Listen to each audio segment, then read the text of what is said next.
oh Dios, cubierto de luz por vestidura. Les saludamos ahora desde la plaza de San Isidro. Ahí están viendo el mucho público congregado para asistir a uno de los momentos más brillantes de la Semana Santa Salmantina, una de las indiscutibles cumbres artísticas, una de las mejores tallas de la imaginería procesional de no solo de Salamanca, sino de toda Castilla y León, la talla de Jesús flagelado, que procesiona en la tarde-noche del miércoles santo, acompañado de Nuestra Señora de las Lágrimas. Bueno, estamos viviendo los momentos previos de esta salida procesional, de la que vamos a llevar hasta sus casas algunos de los momentos más destacados, y nos acompañan para ello, y se lo agradecemos muchísimo, pues dos de los expertos que han dedicado buena parte de su día hoy a estar con todos ustedes. Pablo Martín, cofrade, compañero, muy buenas noches. Hola, ¿qué tal? Buenas noches. Y Rafa López, nuestro historiador de arte de cabecera, hoy en un día muy especial para conocer exactamente el alcance de la talla que vamos a tener la suerte de contemplar. Rafa, buenas noches. Muy buenas noches. Decimos que Jesús flagelado es uno de esos grandes hitos de la Semana Santa Salmantina, y lo es por muchas cosas, no solo por lo que tiene de calidad artística su talla principal, esa imagen de Jesús flagelado, sino también porque es una cofradía que cuida todos los detalles hasta el extremo, podríamos decir, hasta configurar un desfile muy bien equilibrado y muy sostenido en estos años. Lo vemos también en los hábitos de los nazarenos, cómo está también muy cuidada esa presencia.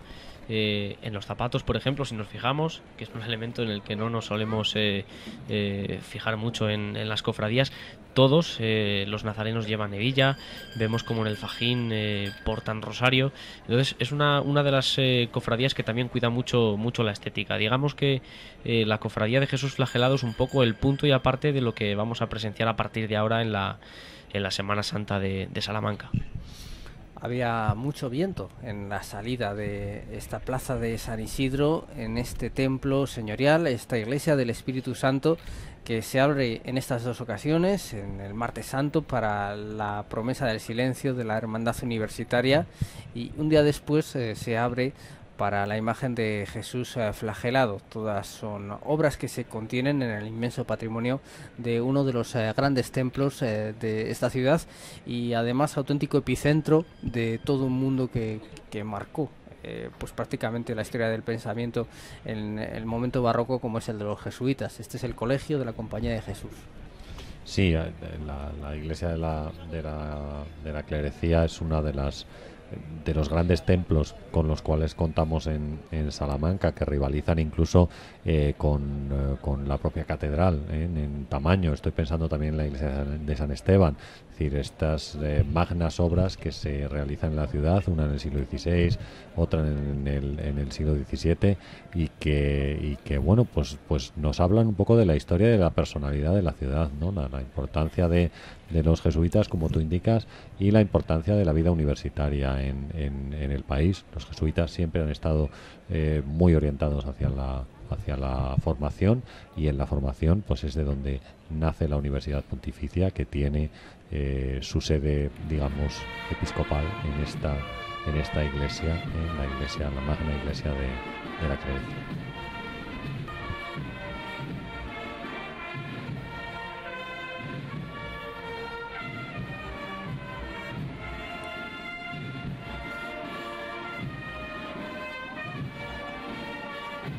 Uno de los elementos que también marca la configuración de esta procesión de Jesús flagelado es la música. En este caso está acompañada esta imagen por la antigua OGE, por ahora agrupación musical Virgen de la Vega, que también es una de las grandes protagonistas, en este caso en el oído, ¿no?, de la Semana Santa Salmantina, Pablo.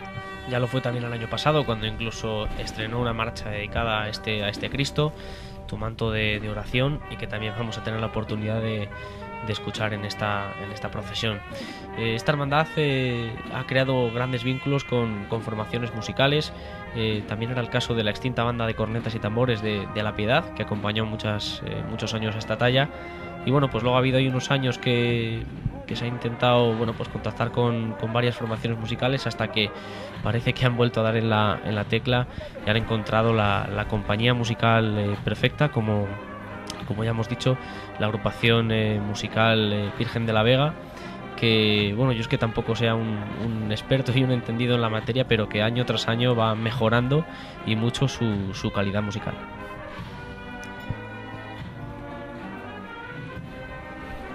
Ahí están viendo esa imagen sensacional, como gira para seguir desde San Isidro hacia la calle Libreros, nuestro Padre Jesús flagelado, y veíamos el aire que soplaba. Ya hemos comentado también en alguna otra procesión como el hecho de que los hermanos de carga lleven capirote es especialmente molesto, y bueno, es un esfuerzo y sufrimiento adicional. Cuando hace aire ya la cosa se complica todavía más si cabe.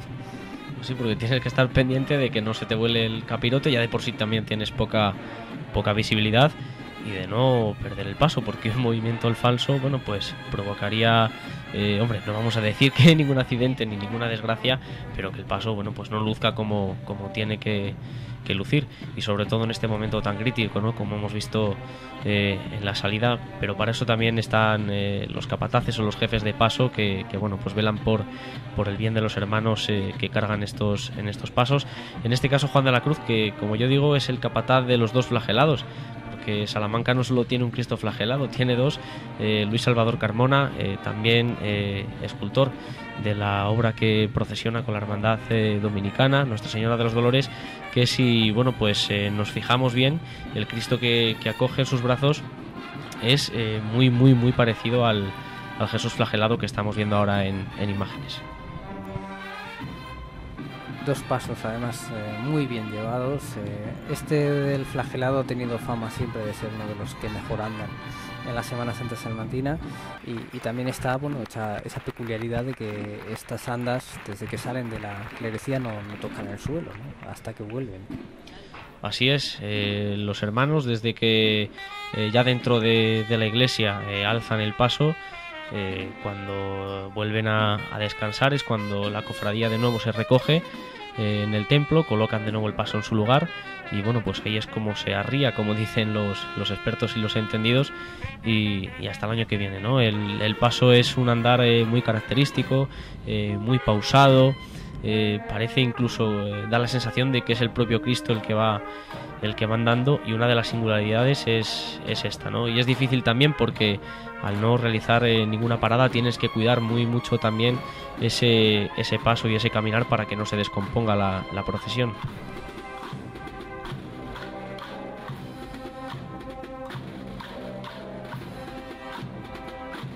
Da la sensación de andar el propio Cristo, además con su propia marcha, con ese manto de oración estrenado, como nos apuntaba Pablo, en la Semana Santa del año 2014.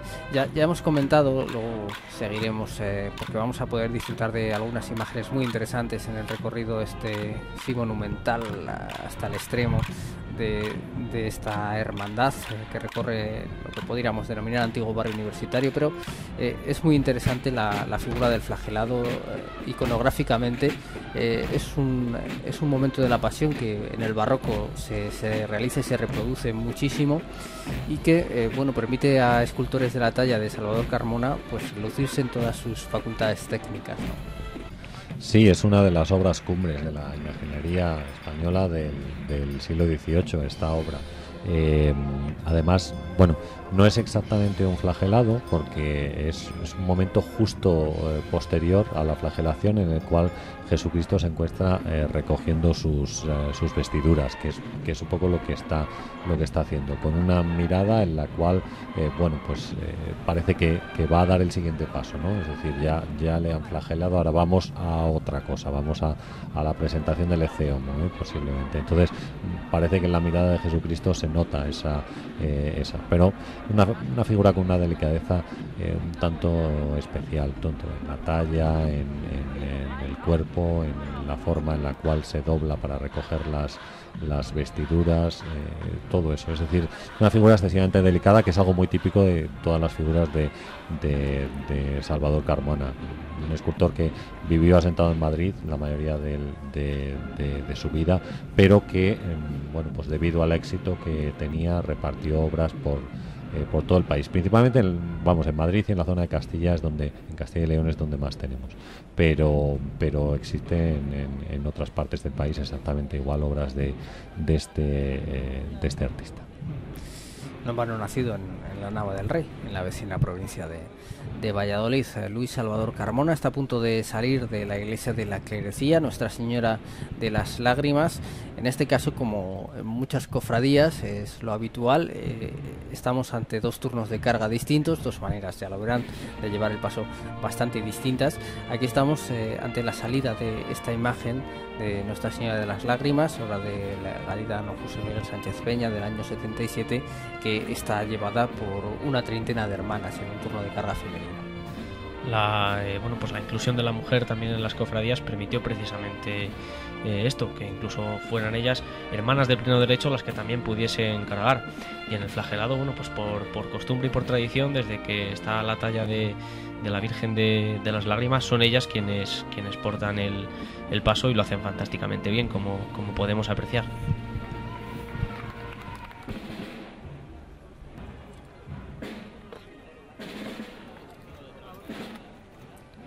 Estábamos viendo cómo salía ese paso de esa rampa de la puerta lateral de la Clerecía, que es un momento, por utilizar esa expresión que ya te hemos escuchado, crítico. No es una de las peores rampas, sin duda, con las que se encuentran las cofradías salmantinas, pero bueno, salir ahí, abrir la puerta, encontrarse a la plaza de San Isidro tan absolutamente llena de gente como pueden ustedes apreciar, te carga de responsabilidad, casi más de lo que te carga la talla que llevas sobre los hombros, Pablo. Responsabilidad y también emoción, por lo que decías. El público espera la salida de la hermandad y tienes ganas, de mostrar ese buen hacer debajo del paso o al frente del paso. Y crítico por el simple hecho de tener que bajar una rampa y el tener que soportar más los kilos que se te vienen encima, pero es uno de los momentos preferidos para un cofrade, ¿no? Ese momento de la salida, el momento de decir esto ya ha llegado, esto ya está aquí y vamos a disfrutar la procesión como llevamos esperando todo un año. Y las hermanas de carga de Nuestra Señora de las Lágrimas seguro que así lo han sentido. Hablábamos antes de la incorporación de la mujer, se echa en falta también la figura en esta procesión de Soledad Calderón, que en paz descanse, que ofrecía una de las estampas ya típicas de la Semana Santa. Salamanca no es una ciudad de saetas, pero sí que es cierto que en algunos momentos y en algunas cofradías que miran un poquito más al sur sí que se cantan, y precisamente esta es una de las hermandades que, aunque no tenga nada que ver con los aires andaluces y sureños, la saeta estaba ya casi institucionalizada y todo el mundo esperaba a que tras la salida de los pasos Soledad Calderón interpretara una saeta a las imágenes. Vaya, sí, efectivamente nuestro recuerdo a Soledad Calderón, Sole de los Ángeles, que tantas saetas interpretó. Es curioso cómo a veces se arraiga un acto tan popular y qué vacío. Desde hace 2 Semanas Santas la ausencia de Soledad Calderón.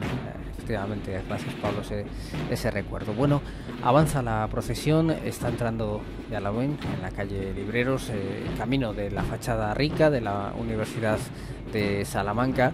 Es esta hermandad de nuestro Padre Jesús Flagelado, una hermandad constituida también más o menos coetánea de la hermandad universitaria con la que comparte sede en el año 1948, y permitió recuperar esta imagen para la Semana Santa del Flagelado, que ya había salido en distintas procesiones, con la Veracruz fundamentalmente, también con la Palabra en los primeros años. Así que hace exactamente 102 que contamos con la suerte de tener esta imagen en los desfiles procesionales salmantinos, una imagen que tiene mucho que comentar, ¿no? Ahí la vemos, y que nos apuntaba Rafa que cómo se sustituyó, ¿verdad?, entre las peculiaridades, esa columna entera que ofrecía cuerpos mucho más verticales, por esa media columna que no es la que se custodia en Tierra Santa, sino curiosamente la que se atribuye como Santa Columna en Roma, lo cual también tiene un cierto simbolismo, pero que sobre todo permite al escultor jugar mucho más con la postura del cuerpo. Sí, es un cambio de estética que se produce a principios del siglo XVII, donde se piensa en ese momento que en vez de Jesús estar atado a una columna alta, estuvo atado a una columna baja, y eso hace que el cuerpo de Cristo tenga que inclinarse. Entonces esa inclinación coincide perfectamente con la estética barroca, porque bueno, digamos que forma una curva en la espalda de Cristo, y esa curva pues esa es una de las características de esa época, El movimiento en espiral es algo típico del barroco. Entonces, bueno, pues por eso principalmente digamos que se adaptaba mejor a la estética. Una época también en la cual, y eso lo tenemos en la ubicación que tuvo la imagen, porque la imagen estaba colocada en un retablo lleno de espejos, que es algo que podemos observar en otros retablos también de la ciudad de Salamanca. Quiero pensar, por ejemplo, en el retablo de la iglesia de San Esteban, que era capaz de girar de manera que el cuerpo de Cristo aparecía y desaparecía, porque daba vueltas en la parte inferior del retablo. Entonces, claro, todos esos espejos ayudaban no solamente a ver las heridas que la escultura tenía en la parte trasera, en la espalda, sino también a sorprender a la gente que visitaba ese lugar y que no estaba habituada a ver este tipo de cosas en su rutina habitual. Existen otros retablos exactamente iguales que incluyen espejos. Yo creo que quiero recordar que en la iglesia de las Úrsulas también existen estos espejos, y que estamos hablando de una época muy similar, es decir, estamos en el siglo XVIII, que es cuando se configura ese retablo. El efecto de sorpresa es algo muy importante para el barroco, y bueno, pues no solamente se plasma en la escultura, sino que también podemos verlo en los retablos. El efecto de teatralidad más que el efecto de sorpresa, esa teatralidad que un poco disfrutamos también en la época contemporánea, pues está muy presente en ese momento.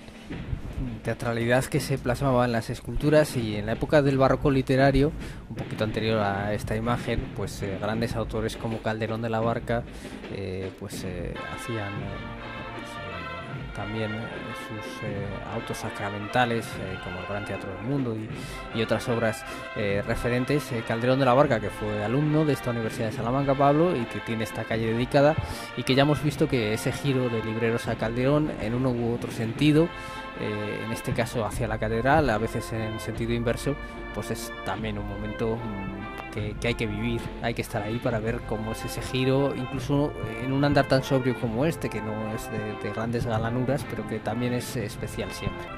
Especial y difícil por las condiciones y la estrechez de la calle, ¿no? Quisiera reseñar, siempre se dice que en Salamanca hay calles hechas para las procesiones.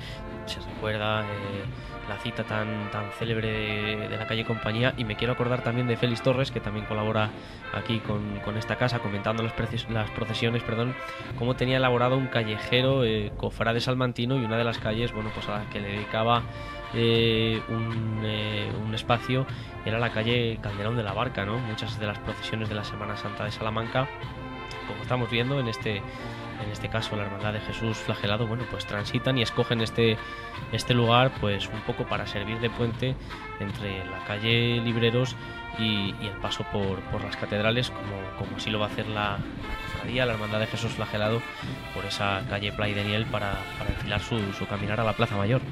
Está lo que queda de la calle Nebrija al fondo, a un lado, a la derecha de sus imágenes, la casa de Unamuno con su célebre parra, y al frente, ahora lo veremos, la portada principal de la catedral. Así que es imposible reunir en un espacio más cantidad de historia y de arte, ¿no? Como el que consigue en este recorrido el Flagelado, que además porta en sí mismo una valiosísima obra. Sí, todos esos edificios realizados a comienzos del siglo XVI, una época de gran esplendor para la ciudad debido a la importancia que adquirió la universidad. Y basta recordar simplemente que en esa época Salamanca contaba con 30.000 habitantes, de los cuales 6.000 eran estudiantes, es decir, había una desproporción muy grande entre el número de estudiantes y los habitantes que tenía la ciudad. Y gracias sobre todo a los Reyes Católicos, que son los que van a dar el impulso a los dos edificios más representativos de ese momento en la ciudad, es decir, el empeño de la reina Isabel por la formación, de la gente, por la formación universitaria, va a hacer que se construya el edificio de la universidad, la fachada de la universidad, vamos, el edificio universitario que nosotros conocemos, y también el impulso hacia una nueva catedral que sustituya pues una catedral que realmente se había quedado pequeña en ese momento para la gente que vivía en la ciudad, y que también pues todas esas obras se van a realizar a comienzos del siglo XVI, en este caso la catedral más con el impulso del rey Fernando. Bueno, pues ahí está la imagen de Jesús flagelado. Ya también nos explicaba en alguna ocasión Mariano Casas, con esa profunda carga teológica que también encierran estas imágenes. Es ese momento que apuntaba Rafa, iconográfico, en el que está recogiendo la vestidura después de haber sido flagelado. Y no es una vestidura cualquiera, claro, es la túnica inconsútil, es una túnica sin costuras, así se nos presenta en las escrituras, que es una túnica que representa así la unidad de la Iglesia. Un apunte también del profundo simbolismo que tienen estas imágenes, y a menudo pasan desapercibidas, y no pasa desapercibido, esto sí que no, Pablo, cuando una imagen pasa por delante de la portada. Ese diálogo que decimos entre pasión y piedra son auténticamente cumbres pues irrepetibles, ¿no? Este momento no se puede vivir en ningún otro lugar. Muchas veces lo hemos comentado, incluso teniendo la oportunidad de hablar con el presidente de la Junta de Cofradías, José Cornejo. Dice que cuando a él le toca vender, por así decirlo, o promocionar la Semana Santa de Salamanca, lo primero que dice es que la Semana Santa de Salamanca es única, y precisamente es única por esto. Y él me decía, dice, cuando me toca explicárselo al resto de presidentes de otras Semanas Santas, digo, es única lo primero por Salamanca, como ciudad, Salamanca monumental. No hay ninguna procesión que tenga la gran suerte de transitar por este gran marco, por esos monumentos y por esos espacios por los que transcurren nuestras procesiones, y además por la calidad de las tallas, como estamos apreciando ahora mismo. La talla de Jesús flagelado, pues siempre se ha dicho, es de las más bellas facturas y de mayor calidad, no solo de la Semana Santa de Salamanca, sino de Castilla y León y de muchas partes de España. Este paso por Playa de Niel, donde por cierto, también haciendo honor a uno de los dichos más célebres de la ciudad, está soplando el aire de lo lindo.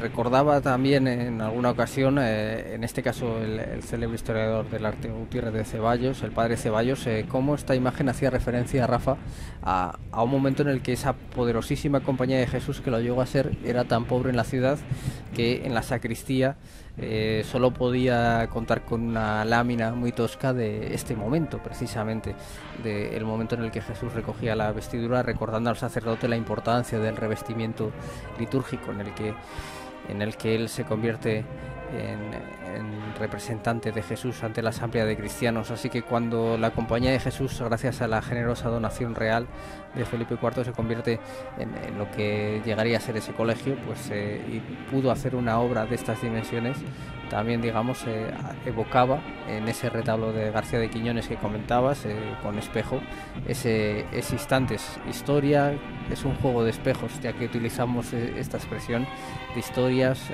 de significados y de simbolismos que también enriquecen lo que estamos viviendo, estético en sí mismo, pero también por lo que representa.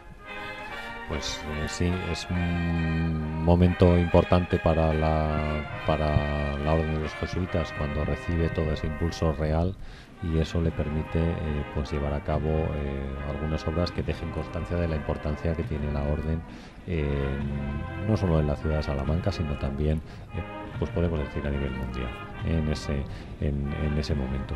Y entonces, bueno, pues encargan la escultura a uno de los escultores más representativos del momento, que no vive en la ciudad de Salamanca, sino que es una obra que se encarga afuera, se encarga al escultor a Madrid, un escultor además que tenía muchísimo trabajo y tenía un amplio taller con muchos ayudantes que digamos le sacaban adelante el trabajo, con todos los encargos que él tenía, para, como hemos dicho, repartir por diferentes provincias de España. Eso quizá explica por las dudas que ha habido siempre en torno a esos 4 angelotes que con los elementos de la pasión acompañan al flagelado. Es decir, la autoría, por lo menos de la parte principal de este flagelado tan perfecta, al igual que la piedad que apuntaba Pablo, está fuera de duda, pero quizás esos elementos ahí los historiadores dudan. Incluso hay otras ascripciones a la Roldana, ¿no?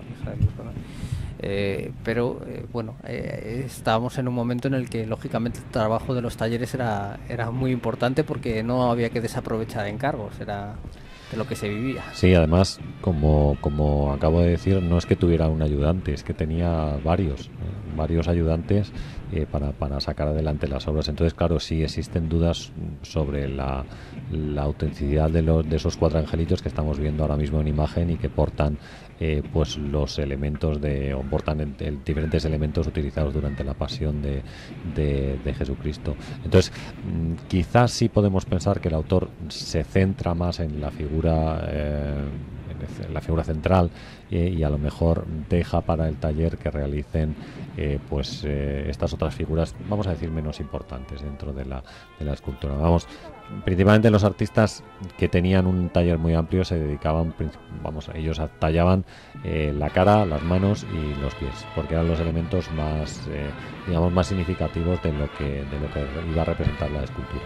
No tenemos más que observar la cara del Cristo para darnos cuenta un poco de lo que estamos diciendo. En este caso, pues la figura tiene una proporción perfecta, está muy bien proporcionada, y después la policromía está perfectamente distribuida también en el Cristo. Pero vamos, yo creo que la expresión de la cara es un poco lo que nos da el sello del artista. En este caso, el sello de Salvador Carmona se puede reconocer perfectamente en la expresión que tiene la cara de este Cristo, que digamos es un poco lo que lo hace reconocible. Exactamente igual que cuando vemos, por ejemplo, una figura de Salcillo, pues posiblemente podamos reconocerla por la delicadeza que tienen las figuras, y digamos que tiene también como un sello diferente o especial. Una figura demacrada, una figura, bueno, pues marcada por esa pasión, esa flagelación que acaba de sufrir, y que, como comentabas en otras ocasiones, el artista sí se recreó en tallar esas heridas, además hechas no con el flagelo, por ejemplo, que vemos que porta el ángel, con esa especie de látigo, sino con bornes, ¿no? Con bolas. Sí, se nota perfectamente en esta escultura, y es algo que ocurre también en el barroco. Estoy pensando también en el Cristo atado a la columna de Gregorio Fernández, porque tiene unas heridas muy similares, quizás menos. Yo quiero recordar que parece que son 2 o 3 solamente en la espalda, este tiene algunas más, pero claro, en el barroco también se extendió la idea de que Jesús había sido azotado con un látigo, una cuerda que terminaba en 4 bolas metálicas, y esas bolas metálicas son las que realmente le golpearon en la espalda. Entonces, incluso podemos apreciar algunas ahora mismo en la parte delantera, en la parte del pecho, en el costado, se aprecian algunos de esos golpes con esas bolas metálicas, que era la tradición según lo que los artistas pues habían leído en los tratados de iconografía. Entonces, y también en algunos tratados médicos que se publicaron en la época. Entonces, sí, esas pomas, esas bolas, era la forma típica de representar tanto el Cristo atado a la columna como esta escena que decimos que es tanto diferente, no tan común, de Jesús recogiendo las vestiduras. Bueno, pues ahí tenemos una imagen de la agrupación musical Virgen de la Vega, que está acompañando a esta imagen del flagelado, en la que, por cierto, apreciamos ahora perfectamente esas heridas que comentaba Rafael, mientras que la banda de Alba de Tormes, también lo comentamos, es la que acompaña a Nuestra Señora de las Lágrimas, que también es una incorporación interesante la que realiza la banda de Alba, que tiene una presencia también remarcada en algunas procesiones. Es el caso de esta, la de Nuestra Señora de la Soledad, que también es muy importante, que ya es también una fija en la Semana Santa salmantina. Pues sí, y en la Soledad lo viene siendo desde hace muchísimos años, y nadie duda de la excelente trayectoria de la banda de música, incluso reconocida a nivel nacional, no solo en Salamanca, no solo en Castilla y León. Tiene incluso discografía, interpreta obras procesionales, otro tipo de obras clásicas, pasodobles, bueno, pues a la perfección, y es una de las formaciones musicales más destacadas, que también ha encontrado su sitio, y nos alegramos también por ello en esta procesión de Jesús flagelado, acompañando ese caminar, en este caso con marchas fúnebres, a la Virgen de las Lágrimas.